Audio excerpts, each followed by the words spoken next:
Hello. For the past century, everyone made inline twins like this, with 360-degree cranks or 180-degree cranks. 100 years, 2 recipes. But just within the last decade, every manufacturer has switched to making 270-degree twins. Why the sudden change of taste? If the 270 twin is so great, why didn't anyone build it sooner? Or maybe it isn't that great at all. Our earliest twins were all 360s, 2 pistons moving together, taking turns firing. See, 360 twins make power every 360 degrees of crankshaft rotation. Like your Nan on All brand, the output is regular. That used to be important, because with equal ye olden time between firing hither and firing thither, you can get equal fueling from a single carburetor. Back in the day, carbs fueled with all the precision of a shotgunned beer, so engineers wanted to avoid the futile task of trying to sink 2 imprecise canisters. This is why old Brit bikes are invariably 360 twins, but so is my modern F800. And so is the Fiat 500 Twin Air. See, when pistons move together, you get double the counterweights. That makes the crankshaft abnormally heavy, so 360 twins feel meatier than they really are. If you want a small engine to carry its momentum around like a big one, a 360 twin is the way to go. Of course, Japan was not content with the mere illusion of power, so they perfected 180-degree twins. Pistons moving in balance to each other with no need for counterweights. These engines feel less substantial, but their lighter crankshafts can rev up faster. And because the crankcase volume stays constant, none of that power is lost to squishing air. If you want a small twin to be as fast as possible, 180 degrees is still the right answer. That's how the RC116 hit 21,000 RPM and 16 horsepower with the same displacement as a shot glass.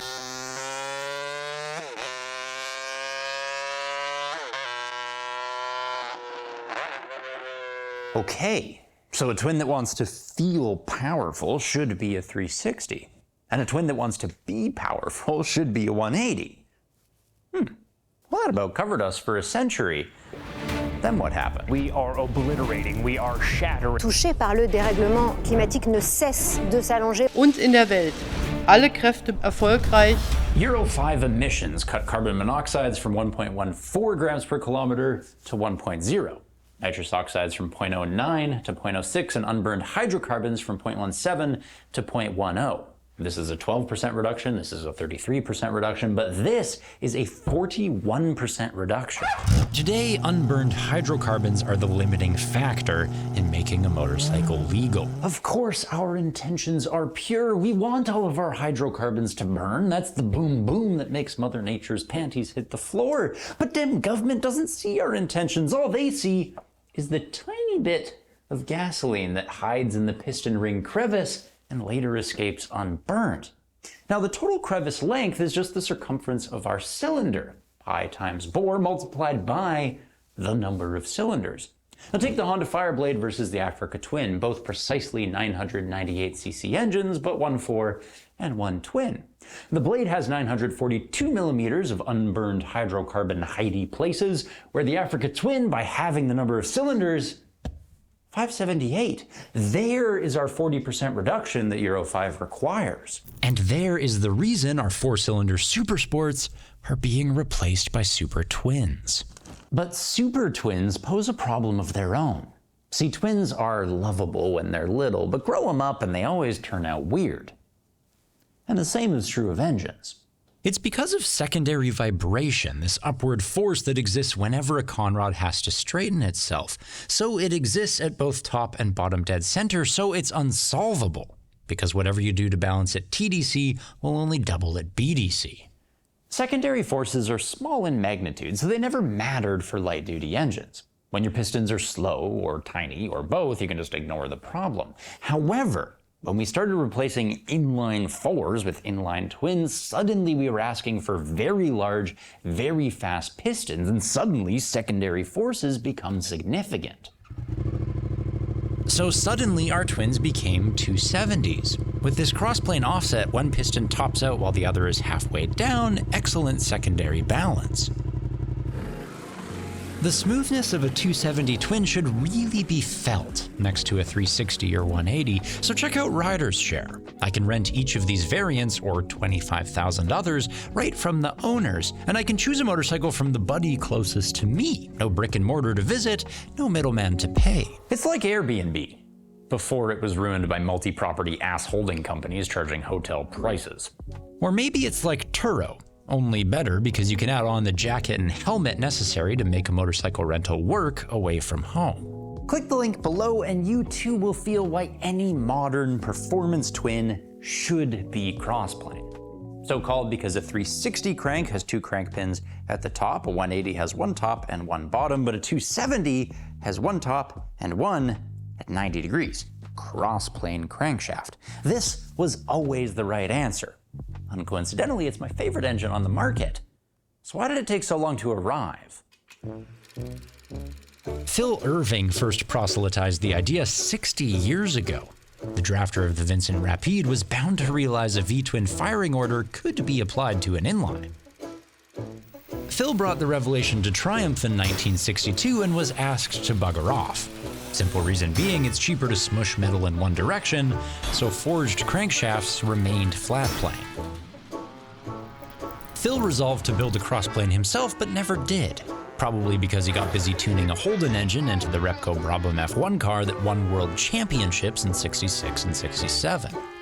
Dick Cookson picked up the idea from one of Irving's articles and hacksawed his Triumph Matisse in half, shrink-fitting the ends into a central phasing disc stolen from the Barrow and Furness nuclear submarine plant. So the first road-going crossplane twin arrived 30 years late and was built in a shed. But it would be another 30 years before manufacturers signed on seriously. Honda kicking it off in 2016 with the Africa Twin, Yamaha deploying their CP2 to the T7, MT07, XSR7, R7, G7, Suzuki's new GSX-8, Aprilia's RS660.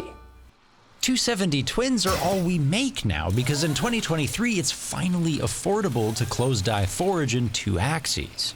And that is why it took 100 years for us to finally get the best inline twins. Except we didn't. Not quite. Read the fine print and you'll discover Phil Irving never proposed a 270-degree firing order in the first place. He proposed 285. See, if a piston is stopped at top and bottom, then it's moving fastest halfway down, right? So to balance secondary vibration, we'd want the offset between our cylinders to be half a stroke, right? And if TDC is 0 degrees and BDC is 180 degrees, half stroke is 90 degrees, right? Wrong. And call our stroke x, so this diameter is also x, meaning the cosine of this angle is x over 4 over x, and the inverse cosine of a quarter is 75 degrees. Huh. So a piston moves fastest when it's 75 degrees after top dead center, not 90. Meaning a perfect crossplane twin in terms of secondary imbalance is not a 270, it's a 285.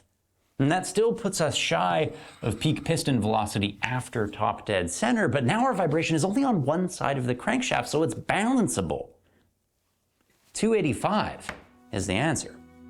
That is what Phil Irving envisioned 60 years ago. That's what Dick Cookson built 30 years ago, but it's not what we're being given today. For the same old excuse, manufacturing an oblique offset requires a twisting stage after forging, and that machine is expensive. The only manufacturer building proper 285-degree twins is KTM, a company that isn't afraid to spend money and charge money in the pursuit of absolute performance.